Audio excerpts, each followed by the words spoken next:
ನಾವು ಏನನ್ನ ಕಲ್ತ್ವಿ ಅಂತ ಹೇಳಿ ಗೊತ್ತಲ್ಲ.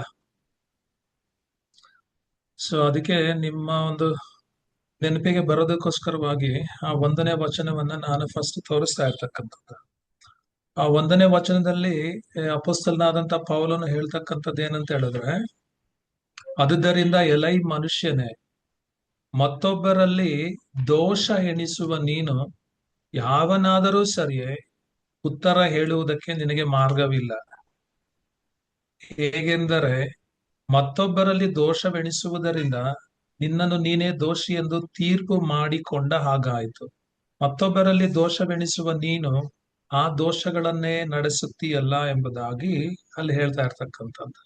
ಅಂದ್ರೆ ಮತ್ತೊಬ್ಬರಲ್ಲಿ ತಪ್ಪು ಎಣಿಸ್ತಕ್ಕಂಥದ್ದು, ಮತ್ತೊಬ್ಬರಲ್ಲಿ ದೋಷಗಳನ್ನ ಎಣಿಸ್ತಕ್ಕಂಥದ್ದು. ಸೊ ಆ ದೋಷಗಳನ್ನ ಎಣಿಸ್ತಕ್ಕಂಥ ವ್ಯಕ್ತಿ ದೇವರ ಮುಂದೆ ನಿಂತ್ಕೊಳ್ಳುವಾಗ ಸೊ ಆತನೇ ದೋಷಿ ಅಂತ ಹೇಳಿ ಎಣಿಸಲ್ಪಡ್ತಾನೆ. ಯಾಕೆ ಅಂತ ಹೇಳಿದ್ರೆ, ಮತ್ತೊಬ್ಬರಲ್ಲಿ ದೋಷವೆಣಿಸ್ತಕ್ಕಂಥ ನೀನು ಅದೇ ದೋಷಗಳನ್ನೇ ಮಾಡ್ತಾ ಇದೆಯಲ್ಲ ಎಂಬುದಾಗಿ ಅಪೊಸ್ತಲನಾದಂತ ಪೌಲನು ಹೇಳ್ತಾ ಇರ್ತಕ್ಕಂಥದ್ದು. ಅದರ ಕಂಟಿನ್ಯೂಯೇಷನ್ ನಾವು ಎರಡನೇ ವಾಕ್ಯದಿಂದ ಈ ವಾರ ನಾವು ಕಲಿಯೋಣ. ಎರಡನೇ ವಾಕ್ಯದಲ್ಲಿ ಅಪೊಸ್ತಲನಾದಂತ ಪೌಲನು ಹೇಳ್ತಾ ಇರ್ತಕ್ಕಂಥದ್ದು ಏನಂತ ಹೇಳಿದ್ರೆ, ಆದರೆ ಅಂಥವುಗಳನ್ನ ನಡೆಸುವವರ ವಿಷಯದಲ್ಲಿ ದೇವರು ಮಾಡುವ ತೀರ್ಪು ಸತ್ಯಕ್ಕನುಸಾರವಾಗಿಯೇ ಇರುವುದೆಂದು ಬಲ್ಲೆವು ಎಂಬುದಾಗಿ ಹೇಳ್ತಾ ಇರ್ತಕ್ಕಂಥದ್ದು. ಸೊ ಅಂದ್ರೆ ಅಂಥವುಗಳನ್ನ ನಡೆಸುವವರು, ಎಂಥವುಗಳನ್ನ ನಡೆಸುವವರು, ಮೊದಲನೇ ಅಧ್ಯಾಯವನ್ನ ನಾವು ಧ್ಯಾನ ಮಾಡಿದ್ವಿ. ಅದರಲ್ಲಿ ಇರ್ತಕ್ಕಂಥ ವಿಷಯಗಳು ವಿಶೇಷವಾಗಿ ಎರಡನೇ ಅಧ್ಯಾಯದ ಒಂದನೇ ವಚನದಲ್ಲಿ ಮತ್ತೊಬ್ಬರಲ್ಲಿ ದೋಷವನ್ನ ಎಣಿಸಿ, ಮತ್ತೊಬ್ಬರಲ್ಲಿ ತಪ್ಪನ್ನ ಹುಡುಕಿ, ಮತ್ತೊಬ್ಬರಿಗೆ ತಪ್ಪು ಅಂತ ಹೇಳಿ ಅದೇ ತಪ್ಪುಗಳನ್ನ, ಅದೇ ದೋಷಗಳನ್ನ ಬೇರೆಯವರು ಮಾಡ್ತಾರಲ್ಲ, ಅಂತವುಗಳನ್ನ ನಡೆಸುವವರ ವಿಷಯದಲ್ಲಿ ದೇವರು ಮಾಡುವ ತೀರ್ಪು ಸತ್ಯಕ್ಕನುಸಾರವಾಗಿಯೇ ಇರುವುದೆಂದು ನಾವು ಬಲ್ಲೆವು, ನಮಗೆ ಗೊತ್ತು ಎಂಬುದಾಗಿ ಅಪೊಸ್ತಲನಾದಂತ ಪೌಲನು ಇಲ್ಲಿ ಹೇಳ್ತಾ ಇರ್ತಕ್ಕಂಥದ್ದು. ಅಂದ್ರೆ ಒಂದು ನಾವು ಗಮನಿಸ್ಬೇಕೇನಪ್ಪಾ ಅಂತ ಹೇಳಿದ್ರೆ, ದೇವರು ಮಾಡುವ ತೀರ್ಪು ಸತ್ಯಕ್ಕನುಸಾರವಾಗಿಯೇ ಇರ್ತಿತ್ತಂತೆ. ಅಂದ್ರೆ ದೇವರು ಮಾಡ್ತಕ್ಕಂಥ ತೀರ್ಪು 100%, 100% ಸತ್ಯವಾಗಿರುತ್ತೆ.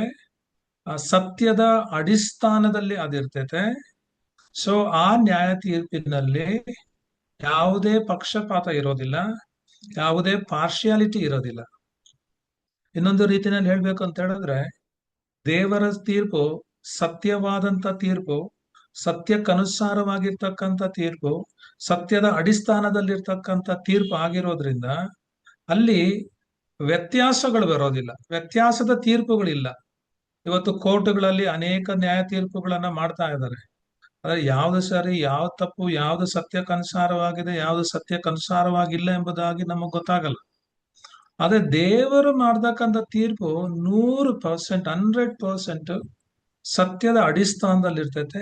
ಅಲ್ಲಿ ಭೇದ ಭಾವಗಳು ಏನು ಇರೋದಿಲ್ಲ. ಇವ್ರು ನಮ್ಮವರು, ಇವ್ರು ಬೇರೆಯವರು ಎಂಬತಕ್ಕಂಥ ಪಾರ್ಶಾಲಿಟಿ ಏನು ಇರೋದಿಲ್ಲ. ಆತನ ತೀರ್ಪಿಗೆ ಸತ್ಯನೇ ಅಡಿಸ್ಥಾನ. ಸೊ ಅಂತವರಿಗೆ ವಿರುದ್ಧವಾಗಿ ದೇವರ ನ್ಯಾಯ ತೀರ್ಪು ಉಂಟಾಗುತ್ತೆ ಎಂಬುದಾಗಿ ಇಲ್ಲಿ ಅಪೊಸ್ತಲನಾದಂತ ಪೌಲನು ಹೇಳ್ತಾ ಇರ್ತಕ್ಕಂಥದ್ದು. ಅದಕ್ಕೇನೆ ಪೇತ್ರನು ಬರೆದ ಪತ್ರಿಕೆ ಮೊದಲನೇ ಪೇತ್ರನು 4ನೇ ಅಧ್ಯಾಯ 17, 18 ವಚನಗಳನ್ನ ನಾವು ನೋಡೋದೇ ಆದ್ರೆ ಅಲ್ಲಿ ಹೇಳ್ತಕ್ಕಂಥದ್ದು ಏನಪ್ಪಾ ಅಂತ ಹೇಳಿದ್ರೆ, ನ್ಯಾಯ ವಿಚಾರಣೆಯ ಸಮಯ ಬಂದದೆ. ಆ ವಿಚಾರಣೆಯು ದೇವರ ಮನೆಯಲ್ಲಿಯೇ ಪ್ರಾರಂಭವಾಯಿತಲ್ಲ, ಅದು ನಮ್ಮಲ್ಲಿ ಪ್ರಾರಂಭವಾಗಲು ದೇವರ ಸುವಾರ್ತೆಯನ್ನು ನಂಬಲೊಲ್ಲದವರ ಗತಿ ಏನಾಗಬಹುದು? ನೀತಿವಂತನೇ ರಕ್ಷಣೆ ಹೊಂದುವುದು ಕಷ್ಟವಾದರೆ ಭಕ್ತಿಹೀನನು, ಪಾಪಿಷ್ಟನು ನಿಲ್ಲುವುದು ಹೇಗೆ ಎಂಬುದಾಗಿ ಅಪೊಸ್ತಲನಾದಂತ ಪೇತ್ರನು ಅಲ್ಲಿ ಹೇಳ್ತಾ ಇರ್ತಕ್ಕಂಥದ್ದು. ನೋಡ್ರಿ, ನ್ಯಾಯ ವಿಚಾರಣೆಯ ಸಮಯ ಬಂದಿದೆ, ನ್ಯಾಯ ವಿಚಾರಣೆಯ ದಿನ ಬಂದಿದೆ. ಸೊ ಅಲ್ಲಿ ಹೇಳ್ತಾ ಇರ್ತಕ್ಕಂಥದ್ದು ಏನಂತ ಹೇಳಿದ್ರೆ, ನ್ಯಾಯ ತೀರ್ಪಿನ ಸಮಯ ಹತ್ರ ಬಂತು. ಆದ್ರೆ ಆ ನ್ಯಾಯ ತೀರ್ಪು ಆ ನ್ಯಾಯ ವಿಚಾರಣೆ ಫಸ್ಟ್ ಎಲ್ಲಿ ಆಗದು ಅಂತ ಹೇಳಿದ್ರೆ, ದೇವರ ಮನೆಯಲ್ಲಿಯೇ ಅಂತೆ. ಫಸ್ಟ್ ನ್ಯಾಯ ತೀರ್ಪು ಯಾರಿಗಪ್ಪ ಅಂತ ಹೇಳಿದ್ರೆ ದೇವರ ಮನೆಯಲ್ಲಿ ಇರೋವ್ರಿಗೆ. ದೇವರ ಮನೆಯಲ್ಲಿ ಇರ್ತಕ್ಕಂಥವ್ರು ಯಾರು ಅಂತ ಹೇಳಿದ್ರೆ ಒಂದು ದೇವರ ಮಕ್ಕಳು. ದೇವರ ಮನೆಯಲ್ಲಿ ಇರ್ತಕ್ಕಂಥವ್ರು ದೇವರ ಜನರು. ಅವಾಗ ದೇವರು ಮೊದಲು ಯಾರಿಗೆ ನ್ಯಾಯ ವಿಚಾರಣೆ ಮಾಡ್ತಾನೆ ಅಂತ ಹೇಳಿದ್ರೆ, ದೇವರು ಮೊದಲು ಯಾರಿಗೆ ನ್ಯಾಯ ತೀರಿಸ್ತಾನೆ ಅಂತ ಹೇಳಿದ್ರೆ ತನ್ನ ಮನೆಯಲ್ಲಿರ್ತಕ್ಕಂಥ ತನ್ನ ಜನರಿಗೆ, ತನ್ನ ಮಕ್ಕಳಿಗೆ ಫಸ್ಟ್. ಯಾಕೆಂತ ಹೇಳಿದ್ರೆ ದೇವರು ಸತ್ಯವಂತನು, ದೇವರು ನೀತಿವಂತನು. ಆತನು ಬೇರೆಯವರಿಗೆ, ತನ್ನ ಮನೆಯಲ್ಲಿ ಇಲ್ಲದವರಿಗೆ, ತನ್ನ ಮಕ್ಕಳಲ್ಲದವರಿಗೆ ನ್ಯಾಯ ತೀರಿಸೋದಕ್ಕೆ ಮುಂಚೆ ನೀತಿವಂತನಾಗಿರ್ತಕ್ಕಂಥ ಸತ್ಯವಂತನಾಗಿರ್ತಕ್ಕಂಥ ದೇವರು ತನ್ನ ಮಕ್ಕಳಿಗೆ, ತನ್ನನ್ನು ನಂಬಿರುವವರಿಗೆ, ತನ್ನ ಮನೆಯಲ್ಲಿರುವವರಿಗೆ ದೇವರು ನ್ಯಾಯ ತೀರಿಸ್ತಾನಂತೆ. ಅದಕ್ಕೆ ಪೌಲನು ಹೇಳೋದೇನು ಅಂತ ಹೇಳಿದ್ರೆ, ಅದು ನಮ್ಮಲ್ಲಿ ಪ್ರಾರಂಭವಾಗಲು, ದೇವರ ಮಕ್ಕಳಾಗಿರ್ತಕ್ಕಂಥ ನಮ್ಮಲ್ಲಿ ಅದು ಪ್ರಾರಂಭ ಆಗೋದೇ ಆದ್ರೆ, ನಾವ್ಯಾರು ಸುವಾರ್ತೆಯನ್ನ ತಿಳ್ಕೊಂಡಂತವ್ರು, ನಾವು ಮಾನಸಾಂತರ ಹೊಂದಿದಂತವ್ರು, ಹೊಸ ಸೃಷ್ಟಿಗಳಾಗಿರ್ತಕ್ಕಂಥವ್ರು, ಕ್ರಿಸ್ತನ ಅನುಯಾಯಿಗಳಾಗಿ, ಕ್ರಿಸ್ತನ ಶಿಷ್ಯರಾಗಿ, ಕ್ರಿಸ್ತನಲ್ಲಿ ವಿಶ್ವಾಸವನ್ನ ಬಿಟ್ಟು ಜೀವಿಸ್ತಾ ಇರ್ತಕ್ಕಂಥದ್ದು, ಅಂತವರ ಮಧ್ಯದಲ್ಲಿ ಇದು ಪ್ರಾರಂಭ ಆಗಿರೋದೇ ಆದ್ರೆ, ದೇವರ ಸುವಾರ್ತೆಯನ್ನ ನಂಬದೇ ಇರ್ತಕ್ಕಂಥವರ, ದೇವರ ಸುವಾರ್ತೆಯನ್ನ ಸ್ವೀಕರಿಸದೇ ಇರ್ತಕ್ಕಂಥವರ, ದೇವರ ಸುವಾರ್ತೆಯನ್ನ ನೆಗ್ಲೆಕ್ಟ್ ಮಾಡಿರ್ತಕ್ಕಂಥವರ ಗತಿ ಏನಾಗಬಹುದು ಎಂಬುದಾಗಿ ಇಲ್ಲಿ ಅಪೊಸ್ತಲನಾದಂತ ಪೇತ್ರನು ಹೇಳ್ತಾ ಇರ್ತಕ್ಕಂಥದ್ದು. ಯಾಕೆ ಅಂತ ಹೇಳಿದ್ರೆ, ದೇವರ ನ್ಯಾಯ ತೀರ್ಪಿನ ದಿನದಲ್ಲಿ ಸತ್ಯಕ್ಕನುಸಾರವಾಗಿ ದೇವರು ನ್ಯಾಯ ತೀರ್ಪು ಮಾಡುವಾಗ ನೀತಿವಂತನೇ ರಕ್ಷಣೆ ಹೊಂದುವುದು ಕಷ್ಟ ಅಂತ ನೋಡ್ರಿ. ಅವಾಗ ದೇವರ ಒಂದು ನ್ಯಾಯ ತೀರ್ಪು ಎಷ್ಟು ಸ್ಟ್ರಿಕ್ಟ್ ಆಗಿರುತ್ತೆ, ಎಷ್ಟು ನೀತಿಯಿಂದ ಕೂಡಿರುತ್ತೆ, ಎಷ್ಟು ಮಾತ್ರ ಸತ್ಯದಿಂದ ತುಂಬಿರ್ತೈತೆ ಅಂತ ಹೇಳಿ ಇದ್ರ ಮೂಲಕ ತಿಳ್ಕೊಳ್ಬಹುದು. ಯಾಕಂದ್ರೆ ನೀತಿವಂತರೇ ರಕ್ಷಣೆ ಹೊಂದುವುದು ಕಷ್ಟ ಅಂತೆ. ಆಗಿರೋದೇ ಆದ್ರೆ ಭಕ್ತಿಹೀನನು, ಪಾಪಿಷ್ಟನು ನಿಲ್ಲುವುದು ಹೇಗೆ ಎಂಬುದಾಗಿ ಇಲ್ಲಿ ಹೇಳ್ತಾ ಇರ್ತಕ್ಕಂಥ. ಸೊ ಅದು ದೇವರ ನ್ಯಾಯ ತೀರ್ಪಿನ ಬಗ್ಗೆ, ಸತ್ಯಕ್ಕನುಸಾರವಾಗಿ ದೇವರು ಮಾಡುವಂತ ತೀರ್ಪಿನ ಬಗ್ಗೆ ಇಲ್ಲಿ ಮಾತಾಡ್ತಾ ಇರ್ತಕ್ಕಂಥದ್ದು. ಅದೇ ರೀತಿ ನಾವು 3ನೇ ವಚನಕ್ಕೆ ಬರೋದೇ ಆದ್ರೆ, 3ನೇ ವಚನದಲ್ಲಿ ಅಪೊಸ್ತಲನಾದ ಪೌಲನು ಹೇಳ್ತಕ್ಕಂಥದ್ದು ಏನಪ್ಪಾ ಅಂತ ಹೇಳಿದ್ರೆ, ಎಲ್ಲ ಈ ಮನುಷ್ಯನೇ, ಅಂಥವುಗಳನ್ನ ನಡೆಸುವವರಲ್ಲಿ ದೋಷವೆಣಿಸಿ ಅವುಗಳನ್ನೇ ಮಾಡುತ್ತಿರುವ ನೀನು ದೇವರ ದಂಡನೆಯ ತೀರ್ಪಿಗೆ ತಪ್ಪಿಸಿಕೊಂಡೇನೆಂದು ಯೋಚಿಸುತ್ತೀಯಾ ಎಂಬುದಾಗಿ ಹೇಳ್ತಾ ಇರ್ತಕ್ಕಂಥದ್ದು. ಅಂದ್ರೆ ಇಲ್ಲಿ ಅಪೊಸ್ತಲನಾದ ಪೌಲನು ಹೇಳ್ತಕ್ಕಂಥದ್ದು ಏನಪ್ಪಾ ಅಂತ ಹೇಳಿದ್ರೆ, ದೇವರ ನ್ಯಾಯ ತೀರ್ಪಿನಿಂದ ಹೆಂಗಾದ್ರೂ ತಪ್ಪಿಸ್ಕೊಳ್ಬಹುದು ಎಂಬುದಾಗಿ ನೀನ್ ನೆನೆಸ್ತೀಯ. ಸೊ ದೇವರ ನ್ಯಾಯ ತೀರ್ಪಿನಿಂದ ಎಸ್ಕೇಪ್ ಆಗ್ಬಹುದು ಎಂಬುದಾಗಿ ನೀನು ಅನ್ಕೊಂಡಿದೀಯಾ ಎಂಬುದಾಗಿ ಇಲ್ಲಿ ಒಂದು ಪ್ರಶ್ನೆಯನ್ನ ಕೇಳ್ತಾ ಇರ್ತಕ್ಕಂಥದ್ದು. ಸೊ ದೇವರು ದಂಡನೆಯನ್ನ ವಿಧಿಸ್ತಕ್ಕಂಥ, ನ್ಯಾಯವನ್ನ ತೀರಿಸ್ತಕ್ಕಂಥ, ಶಿಕ್ಷೆಯನ್ನ ವಿಧಿಸ್ತಕ್ಕಂಥ ತೀರ್ಪಿನಿಂದ, ನ್ಯಾಯ ವಿಧಿಯಿಂದ ಸೊ ತಪ್ಪಿಸ್ಕೊಳ್ಳೋದಕ್ಕೆ ಸಾಧ್ಯನಾ? ಸೊ ಎಂದಿಗೂ ಸಾಧ್ಯ ಇಲ್ಲ. ಯಾಕೆಂತ ಹೇಳಿದ್ರೆ ಅಂತವರಿಗೆ ಶಿಕ್ಷೆ ಇನ್ನೂ ಹೆಚ್ಚಾಗಿ ಸಿಗುತ್ತೆ. ಯಾಕೆಂತ ಹೇಳಿದ್ರೆ ಬೇರೆಯವರಿಗೆ ತಪ್ಪು ಅಂತ ಹೇಳೋದು, ಅದೇ ತಪ್ಪುಗಳನ್ನ ನಾನು ಮಾಡೋದು. ಸೊ ಬೇರೆಯವರಲ್ಲಿ ದೋಷವನ್ನೇ ಎಣಿಸ್ತಕ್ಕಂಥದ್ದು, ಅದೇ ದೋಷಗಳಲ್ಲಿ ನಾನು ಜೀವಿಸ್ತಾ ಇರ್ತಕ್ಕಂಥದ್ದು. ಸೊ ಅಂತವರಿಗೆ ಬೇರೆಯವರಿಗಿಂತ ಹೆಚ್ಚಾದಂತ ಶಿಕ್ಷೆ ದೇವರ ನ್ಯಾಯ ತೀರ್ಪಿನ ದಿನದಲ್ಲಿ ಸಿಗುತ್ತೆ ಎಂಬುದಾಗಿ ಇಲ್ಲಿ ಹೇಳ್ತಾ ಇರ್ತಕ್ಕಂಥದ್ದು. ಸೊ ಅದರಿಂದ ನಾವು ಬೇರೆಯವರಿಗೆ ಇದು ತಪ್ಪು ಅಂತ ಹೇಳ್ತಕ್ಕಂಥದ್ದು ಮಾತ್ರ ಅಲ್ಲ, ಆ ತಪ್ಪುಗಳನ್ನ ನಾವು ಕೂಡ ಮಾಡದೇ ಇರೋದಕ್ಕೆ ಎಚ್ಚರಿಕೆಯನ್ನ ವಹಿಸ್ಬೇಕು ಎಂಬುದಾಗಿ ಇಲ್ಲಿ ಹೇಳ್ತಾ ಇರ್ತಕ್ಕಂಥದ್ದು. ಇನ್ನೊಂದು ಅರ್ಥದಲ್ಲಿ ನಾವು ನೋಡೋದೇ ಆದ್ರೆ, ಸೊ ಕೆಲವ್ರು ಏನ್ ಮಾಡ್ತಾರೆ ಅಂತ ಹೇಳಿದ್ರೆ, ಈ ಹೊರಗೆ ಅಂದ್ರೆ ಬಾಹ್ಯವಾಗಿ ಎಲ್ಲರೂ ನೋಡ್ತಕ್ಕಂತ ರೀತಿನಲ್ಲಿ ಕೆಲವು ತಪ್ಪುಗಳನ್ನ ಮಾಡ್ತಾರೆ. ಇವಾಗ ಉದಾಹರಣೆಗೆ ನಾವು ಮೊದಲೇ ಕಳೆದ ಬುಧವಾರ ನೋಡಿದ್ದೇನಪ್ಪಾ ಅಂತ ಹೇಳಿದ್ರೆ, ವ್ಯಭಿಚಾರ ಮಾಡ್ತಾ ಇರುವಾಗ್ಲೇ ಸಿಗಾಕೊಂಡಂತ ಒಬ್ಬ ಸ್ತ್ರೀ. ಸೊ ಆಕೆ ಏನು ಅಂತ ಹೇಳಿದ್ರೆ ಬಹಿರಂಗವಾಗಿ ಆಕೆ ಪಾಪ ಮಾಡ್ತಾ ಇದ್ಲು. ಸೊ ಆ ರೀತಿ ತಪ್ಪುಗಳನ್ನ ಮಾಡ್ತಕ್ಕಂಥವ್ರು, ಆ ರೀತಿ ಪಾಪಗಳನ್ನ ಮಾಡ್ತಕ್ಕಂಥವ್ರು, ಆ ರೀತಿ ದೋಷ ಕ್ರಿಯೆಗಳಲ್ಲಿ ಒಳಗೊಂಡಿರ್ತಕ್ಕಂಥವ್ರು ಇದ್ದಾರೆ. ಆದ್ರೆ ಇನ್ನು ಕೆಲವರು ಇದ್ದಾರೆ, ಏನು ಅಂತ ಹೇಳಿದ್ರೆ ಅವರು ಬಾಹ್ಯವಾಗಿ ಈ ವ್ಯಭಿಚಾರ ಮಾಡ್ತಕ್ಕಂಥ ಸ್ತ್ರೀ ಯಾವ ರೀತಿ ಪಾಪ ಮಾಡ್ತಾ ಇದ್ಲೋ ಎಲ್ಲರಿಗೂ ಗೊತ್ತಾಗೋ ಹಾಗೆ ಆ ರೀತಿ ಪಾಪ ಮಾಡದೇ ಇದ್ರು ಕೂಡ ಅವರ ಆಂತರ್ಯದಲ್ಲಿ, ಒಳಗಡೆ, ಅವರ ಹೃದಯಗಳಲ್ಲಿ ಅದೇ ತಪ್ಪುಗಳನ್ನ, ಅದೇ ಪಾಪಗಳನ್ನ, ಅದಕ್ಕೆ ಸಮಾನವಾದಂತ ದೋಷಗಳನ್ನ ಅನೇಕರು ಮಾಡ್ತಾ ಇರ್ತಾರೆ. ಸೊ ಎರಡು ರೀತಿ, ಒಬ್ರು ಬಾಹ್ಯವಾಗಿ ಮಾಡೋದೇ ಆದ್ರೆ ಇನ್ನೊಬ್ರು ಆಂತರ್ಯದಲ್ಲಿ, ಒಳಗಡೆ ಅದೇ ಪಾಪಗಳನ್ನ ಮಾಡ್ತಾ ಇರ್ತಾರೆ. ಸೊ ಆದ್ರೆ ಇಲ್ಲಿ ಏನಪ್ಪಾ ಅಂತ ಹೇಳಿದ್ರೆ, ಈಗ ವ್ಯಭಿಚಾರ ಮಾಡ್ತಕ್ಕಂಥ ಸ್ತ್ರೀ ವ್ಯಭಿಚಾರ ಮಾಡ್ತಾ ಇರ್ಬೇಕಾದ್ರೇನೆ ಸಿಕ್ಕಿ ಬಿದ್ಲು ಅಂತ ಹೇಳಿ ಅಲ್ಲಿ ವಾಕ್ಯ ಹೇಳ್ತಕ್ಕಂಥದ್ದು. ವ್ಯಭಿಚಾರ ಮಾಡ್ತಾ ಇರಬೇಕಾದ್ರೇನೆ ಸಿಕ್ಕಿ ಬಿದ್ದಂತ ಆ ಸ್ತ್ರೀ ಆಕೆಯನ್ನ ಹಿಡ್ಕೊಂಡಂತ ಫರಿಸಾಯರನ್ನು ನೋಡಿ ಆಕೆ ಏನು ಬೈಲಿಲ್ಲ, ಅವ್ರಿಗೆ ಶಾಪ ಹಾಕ್ಲಿಲ್ಲ, ದೋಷಾರೋಪಣೆಗಳನ್ನ ಏನು ಕೂಡ ಮಾಡ್ಲಿಲ್ಲ.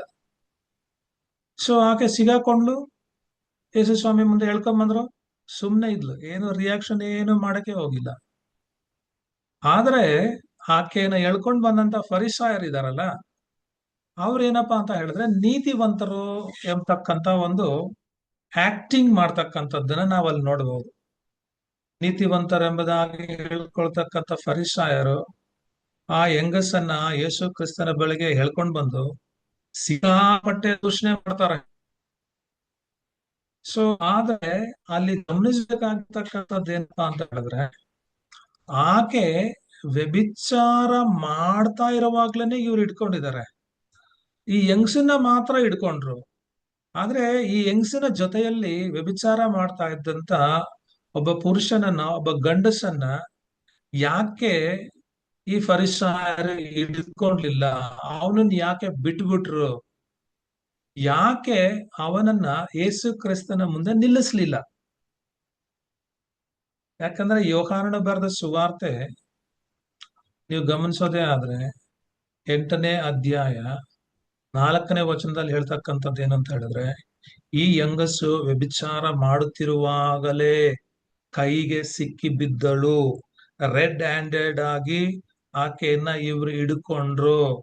ಆದ್ರೆ ಆಕೆಯ ಕೂಡ ವಿಚಾರ ಮಾಡ್ತಾ ಇದ್ದಂತ ವ್ಯಕ್ತಿಯನ್ನ ಯಾಕೆ ಬಿಟ್ರು ಅಂತ ಕೇಳಿದ್ರೆ, ಯಾಕಂದ್ರೆ ಆ ವ್ಯಕ್ತಿ ಇವರಿಗೆ ಆಪ್ತನಾಗಿದ್ದ, ಇವರಿಗೆ ಸಂಬಂಧಿಯಾಗಿದ್ದ, ಇವರಿಗೆ ಬೇಕಾದಂತ ವ್ಯಕ್ತಿಯಾಗಿದ್ದ. ಅದಕ್ಕೆ ಆತನನ್ನ ಬಿಟ್ಬಿಟ್ಟು ಈ ವ್ಯಭಿಚಾರ ಮಾಡ್ತಾ ಇರ್ತಕ್ಕಂಥ ಯಾರು ಕೇಳೋರು ಹೇಳೋರು ಯಾರು ಇಲ್ಲಲ್ಲ.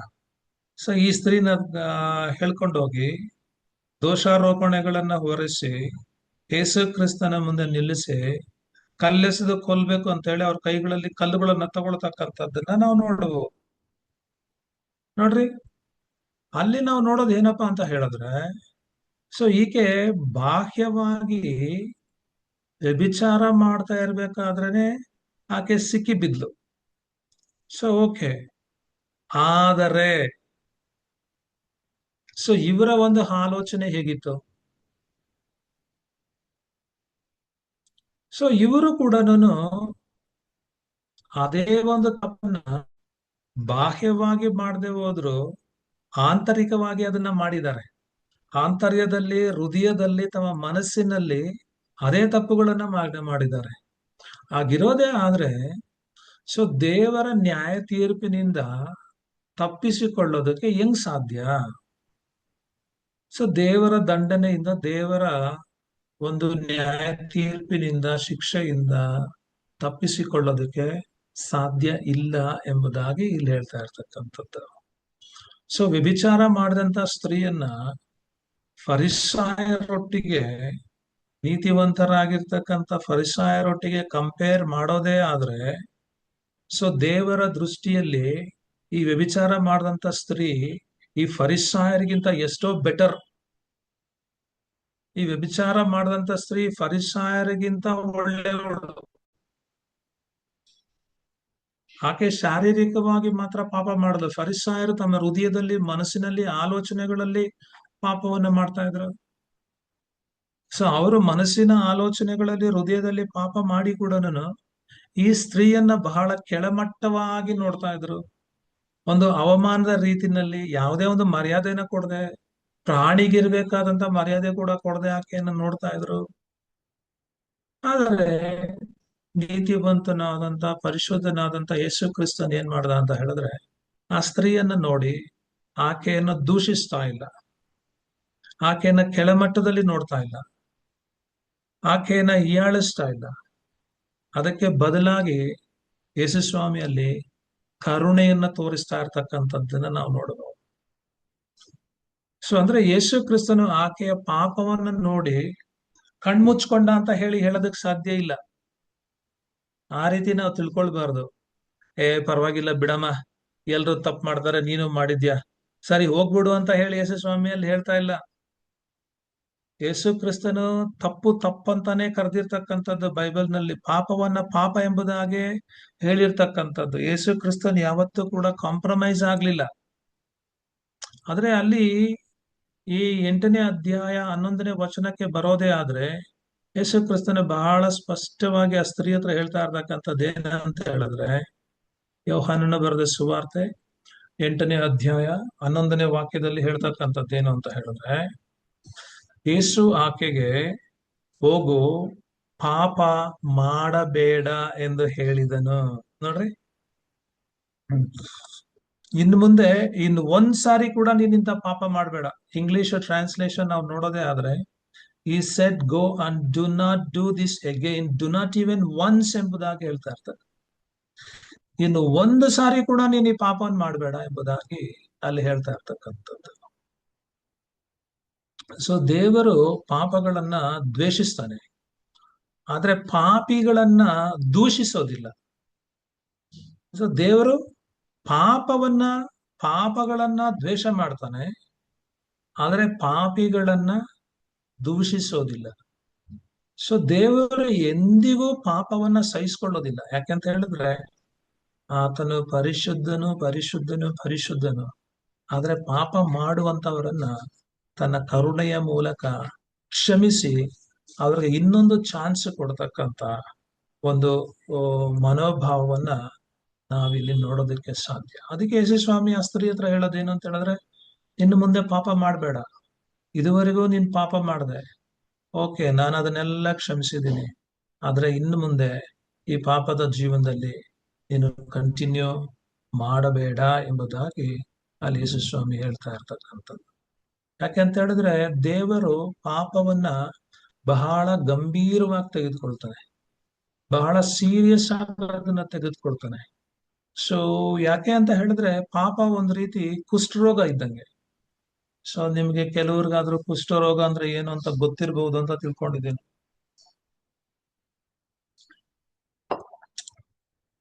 ಅವಾಗ ಪಾಪ ಯಾರಲ್ಲಿರುತ್ತೋ ಸೊ ಅವರಲ್ಲಿ ಕುಷ್ಠರೋಗ ಇದೆ ಎಂಬುದಾಗಿ ನಾವು ತಿಳ್ಕೊಳ್ಬೇಕು, ಊಹೆ ಮಾಡ್ಕೊಳ್ಬೇಕು. ಇವಾಗ ಒಂದು ಉದಾಹರಣೆಗೆ, ನನ್ಗೆ ಕೈನಲ್ಲೆಲ್ಲ ಕುಷ್ಠರೋಗ ಇದೆ. ಕೈನಲ್ಲಿ ಕುಷ್ಠರೋಗ ಇರೋದ್ರಿಂದ ನಾನು ಏನ್ ಮಾಡ್ತೀನಿ ಅಂತ ಹೇಳಿದ್ರೆ, ಈ ಫುಲ್ ಸ್ಲೀವ್ ಶರ್ಟ್ ಬರುತ್ತಲ್ಲ, ಆ ಫುಲ್ ಸ್ಲೀವ್ ಶರ್ಟ್ ಹಾಕ್ಬಿಟ್ಟು ನಾನು ಅದನ್ನ ಕವರ್ ಮಾಡ್ತೀನಿ. ಕವರ್ ಮಾಡೋದ್ರಿಂದ ಸೊ ನನ್ನ ಕೈನಲ್ಲಿ ಕುಷ್ಠರೋಗ ಇದೆ ಅಂತ ಹೇಳಿ ಯಾರಿಗೂ ಗೊತ್ತಾಗಲ್ಲ. ಯಾಕಂತ ಹೇಳಿದ್ರೆ ಲಾಂಗ್ ಸ್ಲೀವ್ ಶರ್ಟ್ ಹಾಕ್ಬಿಟ್ಟು, ಫುಲ್ ಸ್ಲೀವ್ ಶರ್ಟ್ ಹಾಕಿ ಅದನ್ನ ಮುಚ್ಚಿಬಿಟ್ಟಿದ್ದೀನಿ. ಆದ್ರೆ ಅದರಿಂದ ಏನಾದ್ರೂ ಪ್ರಯೋಜನ ಇದೆಯಾ? ಇನ್ ಕೆಲವರನ್ನ ನೋಡ್ರಿ, ಅವ್ರ ಕೈನಲ್ಲೂ ಕೂಡ ಕುಷ್ಠ ಇದೆ, ಆದ್ರೆ ಅವ್ರು ಏನ್ ಮಾಡ್ತಾರೆ ಅಂತ ಹೇಳಿದ್ರೆ ಫುಲ್ ಸ್ಲೀವ್ ಹಾಕೋದಿಲ್ಲ, ಹಾಫ್ ಸ್ಲೀವ್ ಶರ್ಟ್ ಹಾಕೊಂಡು ಹೋಗ್ತಾ ಇರ್ತಾರೆ. ಅವಾಗ ಅದು ಎಲ್ಲಾರ್ಗೂ ಕೂಡ ಕಾಣಿಸ್ತೈತೆ, ಹೊರಗಡೆ ಇರ್ತಕ್ಕಂಥ ಎಲ್ಲರಿಗೂ ಗೊತ್ತಾಗ್ತೈತೆ, ಓ ಇವನ್ ಕೈನಲ್ಲಿ ಕುಷ್ಠರೋಗ ಇದೆ, ಕುಷ್ಠರೋಗ ಇದೆ ಅಂತ ಹೇಳಿ. ಆದ್ರೆ ಅರ್ಥ ಮಾಡ್ಕೊಳ್ಬೇಕಾಗಿರೋದು ಏನಪ್ಪಾ ಅಂತ ಹೇಳಿದ್ರೆ, ನಾನು ಕುಷ್ಠರೋಗನ ಬಟ್ಟೆಯಿಂದ ಮುಚ್ಕೊಂಡ್ರು ಕೂಡ ನಾನು ಕುಷ್ಠರೋಗಿನೇ. ಬಟ್ಟೆಯಿಂದ ಮುಚ್ಕೊಳ್ದೇ ಇದ್ರು ಕೂಡ ನಾನು ಕುಷ್ಠರೋಗಿನೇ. ಪಾಪ ಎಂಬತಕ್ಕಂಥ ಕುಷ್ಠರೋಗ ನನ್ನಲ್ಲಿ ಇದೆ ಎಂಬತಕ್ಕಂಥದ್ದನ್ನ ನಾವು ಒಪ್ಪಿಕೊಳ್ಳಬೇಕು. ಅದರಿಂದ ಸೌಖ್ಯವನ್ನ ಹೊಂದಬೇಕಾದ್ರೆ ಯೇಸು ಕ್ರಿಸ್ತನ ಬಳಿಗೆ ಬರಬೇಕು. ಸೊ ನಾವು 4ನೇ ವಚನಕ್ಕೆ ಬರೋದೇ ಆದ್ರೆ, 4ನೇ ವಚನದಲ್ಲಿ ಅಪೊಸ್ತಲನಾದಂಥ ಪೌಲನು ಹೇಳ್ತಕ್ಕಂಥ ವಿಷಯ ಏನಪ್ಪಾ ಅಂತ ಹೇಳಿದ್ರೆ, ಆತನ ಅಪಾರವಾದ ದಯ, ಸಹನೆ, ದೀರ್ಘ ಶಾಂತಿಗಳನ್ನ ಅಸಡ್ಡೆ ಮಾಡುತ್ತೀಯ. ಮನಸ್ಸನ್ನ ಬೇರೆ ಮಾಡಿಕೊಳ್ಳುವುದಕ್ಕೆ ದೇವರ ಉಪಕಾರವು ನಿನ್ನನ್ನು ಪ್ರೇರಿಸುತ್ತದೆಂಬುದು ನಿನಗೆ ಗೊತ್ತಿಲ್ಲವೇ ಎಂಬುದಾಗಿ ಅಲ್ಲಿ ಅಪೊಸ್ತಲನಾದಂತ ಪೌಲನು ಹೇಳ್ತಾ ಇರ್ತಕ್ಕಂಥದ್ದು. ಮನಸ್ಸನ್ನ ಬೇರೆ ಮಾಡಿಕೊಳ್ತಕ್ಕಂಥದ್ದು, ಮನಸ್ಸನ್ನ ಬೇರೆ ಮಾಡಿಕೊಳ್ಳುವಂತ ವಿಷಯದ ಬಗ್ಗೆ ಅಪೊಸ್ತಲನಾದಂತ ಪೌಲನು ಇಲ್ಲಿ ಮಾತಾಡ್ತಾ ಇರ್ತಕ್ಕಂಥದ್ದು. ಮನಸ್ಸನ್ನ ಬೇರೆ ಮಾಡಿಕೊಳ್ಳೋದು ಅಂದ್ರೆ ಏನು? ಮನಸ್ಸನ್ನ ಬೇರೆ ಮಾಡಿಕೊಳ್ಳೋದು ಅಂತ ಹೇಳಿದ್ರೆ ಮಾನಸಾಂತರ ಹೊಂದತಕ್ಕಂಥದ್ದು, ರಿಪೆಂಟೆನ್ಸ್, ಪಶ್ಚಾತ್ತಾಪ ಪಡತಕ್ಕಂಥದ್ದು, ರೂಪಾಂತರ ಹೊಂದುವಂಥದ್ದು. ಸೊ ದೇವರ ಒಂದು ಕರುಣೆ ನಮ್ಮನ್ನ ಮಾನಸಾಂತರ ಹೊಂದೋದಕ್ಕೆ, ಪಶ್ಚಾತ್ತಾಪ ಪಡೋದಕ್ಕೆ, ರೂಪಾಂತರವನ್ನ ಹೊಂದೋದಕ್ಕೆ ಪ್ರೇರೇಪಿಸ್ತೈತಂತೆ, ಪ್ರೇರೇಪಣೆಯನ್ನ ಕೊಡ್ತೈತಂತೆ. ಅಂದ್ರೆ ಅಲ್ಲಿ ಹೇಳ್ತಾ ಇರ್ತಕ್ಕಂಥದ್ದೇನು, ದೇವರ ಅಪಾರವಾದಂತ ದಯೆ, ಆತನ ಸಹನೆ, ಆತನ ದೀರ್ಘ ಶಾಂತಿ ಜನರನ್ನ ಮಾನಸಾಂತರಕ್ಕೆ ನಡೆಸುತ್ತೆ, ಪಶ್ಚಾತ್ತಾಪಕ್ಕೆ ನಡೆಸುತ್ತೆ, ರೂಪಾಂತರ ಹೊಂದೋದಕ್ಕೆ ಪ್ರೇರೇಪಣೆಯನ್ನ ಕೊಡುತ್ತೆ ಎಂಬುದಾಗಿ ಅಲ್ಲಿ ಹೇಳ್ತಾ ಇರ್ತಕ್ಕಂಥದ್ದು. ಆದ್ರೆ ಇದು ಎಷ್ಟೋ ಜನರಿಗೆ ಗೊತ್ತಿಲ್ಲ. ಯಾಕೆಂತ ಹೇಳಿದ್ರೆ ಅನೇಕರು ದೇವರ ದಯೆಯನ್ನ, ದೇವರ ಕರುಣೆಯನ್ನ, ದೇವರ ಕೃಪೆಯನ್ನ, ದೇವರ ಸಹನೆಯನ್ನ, ದೇವರ ದೀರ್ಘ ಶಾಂತಿಯನ್ನ ಅಡ್ವಾಂಟೇಜ್ ತಗೊಂಡ್ಬಿಟ್ಟಿದ್ದಾರೆ. ಅಡ್ವಾಂಟೇಜ್ ತಗೊಂಡು ಏನು ಮಾಡಿದ್ರು ಏನ್ ಪರವಾಗಿಲ್ಲ, ಯಾವ ಪಾಪ ಏನಾದ್ರೂ ಮಾಡೋಣ, ಯಾವ ಪಾಪದಲ್ಲಿ ಎಷ್ಟ್ ದಿವಸ ಬೇಕಾದ್ರೂ ಜೀವಿಸೋಣ ಅಂತ ಹೇಳಿ ಅವ್ರು ಕ್ಯಾಶುವಲ್ ಆಗಿ ತಗೊಂಡು ಹೋಗ್ತಾ ಇರ್ತಾರೆ. ಇವಾಗ ದೇವರ ಕರುಣೆ, ದೇವರ ಸಹನೆ, ದೇವರ ದೀರ್ಘ ಶಾಂತಿ ಇದೆಲ್ಲ ಕೂಡ ದೇವರ ಒಂದು ಬಲಹೀನತೆ ಅನ್ಕೊಂಡ್ಬಿಟ್ಟಿದ್ದಾರೆ ಅವರೆಲ್ಲ. ಸೊ ದೇವರು ಯಾಕೆ ಒಬ್ಬ ಮನುಷ್ಯನು ಮಾಡಿದ ಪಾಪಕ್ಕೆ ತಕ್ಕಂತೆ, ಅವರು ಮಾಡುವಂತ ತಪ್ಪುಗಳಿಗೆ ತಕ್ಕಂತೆ ಅವರನ್ನ ಶಿಕ್ಷಿಸ್ತಾ ಇಲ್ಲ, ದಂಡಿಸ್ತಾ ಇಲ್ಲ? ನಮ್ಮನ್ನ ಯಾಕೆ ನಾವು ಮಾಡಿದಂತ ತಪ್ಪುಗಳಿಗೆ ತಕ್ಕಂತೆ ನಮ್ಮನ್ನ ಶಿಕ್ಷಿಸ್ತಾ ಇಲ್ಲ?